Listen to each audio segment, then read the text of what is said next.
Bó tilẹ̀ jẹ́ wípé ọjọ́ Ẹtì ìyẹn ọjọ́ Friday tí í ṣe ọjọ́ kẹwàá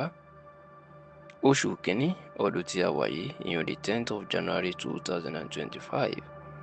ó ní olórí oko ìpínlẹ̀ Ọ̀yọ́ gómìnà Ṣèyí Mákindé ló kéde Aláàfin Ọ̀yọ́ tuntun lẹ́yìn ọdún méjì àti oṣù mẹ́sàn-án tí Aláàfin Ọba Lámídì Adéyẹmí tó wàjà lọ́jọ́ kejìlélógún oṣù kẹrin ọdún 2022 ṣùgbọ́n tá a ṣèlérí tú wípé kì í ṣe inú oṣù kínní ọdún yìí ó ní Mákindé ló ṣẹ̀ṣẹ̀ yan Aláàfin Ọ̀yọ́ tuntun tó sì jẹ́ pé láti nǹkan bí ọdún kan sẹ́yìn ẹni wọn ní gómìnà ló ti yan Aláàfin Ọ̀yọ́ tuntun. Ẹ rántí pé ọjọ́ kẹwàá oṣù kínní tá a wà yìí ìyún ọjọ́ Ẹtì tí ṣe Friday ọ̀sẹ̀ tó lọ lọ́hùn-ún ó ní Mákindé kéde Ọba Hakeem Abímbọ́lá Owóadé gẹ́gẹ́ bí Aláàfin Ọ̀yọ́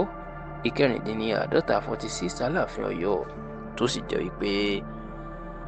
oríṣiríṣi ọ̀rọ̀ ni àwọn èèyàn sọ nípa Aláàfin Ọ̀yọ́ náà. Kódà níṣe ni àwọn Ọ̀yọ́mèsì ìyẹn àwọn àjòyè Aláàfin Ọ̀yọ́ tó ń fi Aláàfin Ọ̀yọ́ jẹ ẹni wọ́n ti gbé gómìnà lọ sí ilé ẹjọ́ pé báwo ló ṣe yan ọmọọba Abímbọ́lá Hakeem Owóadé gẹ́gẹ́ bí Aláàfin Ọ̀yọ́ tí wọ́n sì ń sọ pé àwọn Ọ̀yọ́mèsì àwọn ní agbára láti yan Aláàfin àti pé Aláàfin táwọn yàn fún yan ọmọọba Lukman Gbadegẹṣin kò fòǹtẹ̀ lu orúkọ náà láti nǹkan bí ọdún méjì sẹ́yìn táwọn ti fi orúkọ náà ṣọwọ́ sí i. ṣá o àṣírí ti tú wípé láti nǹkan bí ọdún kan sẹ́yìn ni wọ́n ti yan ọba Owóadé gẹ́gẹ́ bí Aláàfin Ọ̀yọ́ tuntun nígbà tí ó ń tú àṣírí gbajúmọ̀ babaláwo ilẹ̀ Yorùbá ni tí ó tún jẹ́ àwíṣẹ́ awo àgbáyé ìyún ọ̀jọ̀gbọ́n Wándé Abímbọ́lá ó mà jẹ́ kó di mímọ̀ wípé òun gan ni gómìnà ló pè ní nǹkan bí ọdún kan sẹ́yìn pé kóun bóun dífà lórí ẹni tí yóò bá jẹ Aláàfin Ọ̀yọ́ nítorí tó ní àwọn Ọ̀yọ́mèsì wọ́n ti gba bọ̀dé wọ́n ti gba àbẹ̀tẹ́lẹ̀. Ọ̀jọ̀gbọ́n Wándé Abímbọ́lá ní lẹ́sẹ̀kẹsẹ̀ nínú kó gbogbo orúkọ àwọn ọmọọbàjọ tó ń kó sí ẹsẹ̀ fá tó ń fi dífà tó sì ní orúkọ ọmọọba Hakeem Abímbọ́lá Owóadé ó ní fámù wípé òun gan ni ọba tí yóò jẹ ní ìlú Ọ̀yọ́ tí ìlú Ọ̀yọ́ àti gbogbo ilẹ̀ Yorùbá tí ó tùbà túṣẹ. Ọ̀jọ̀gbọ́n Wándé Abímbọ́lá ní bí òun ṣe dífá náà tán nínú fún Mákindé lábọ̀ ṣùgbọ́n tó lóun ò gbọ́ nǹkan kan láti nǹkan bí ọdún kan sẹ́yìn.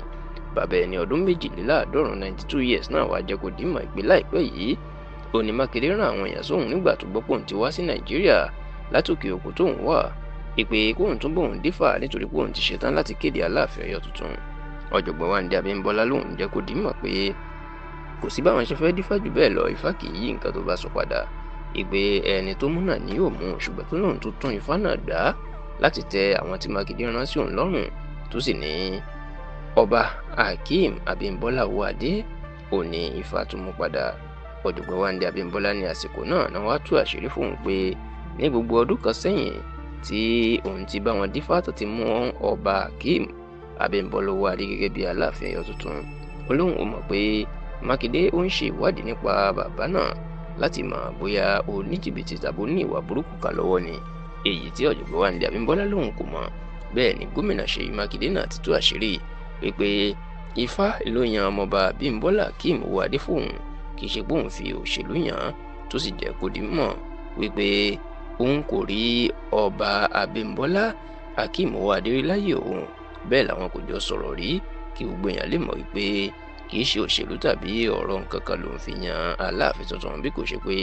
òun tọ ọ̀nà tó lẹ́tọ̀ọ́.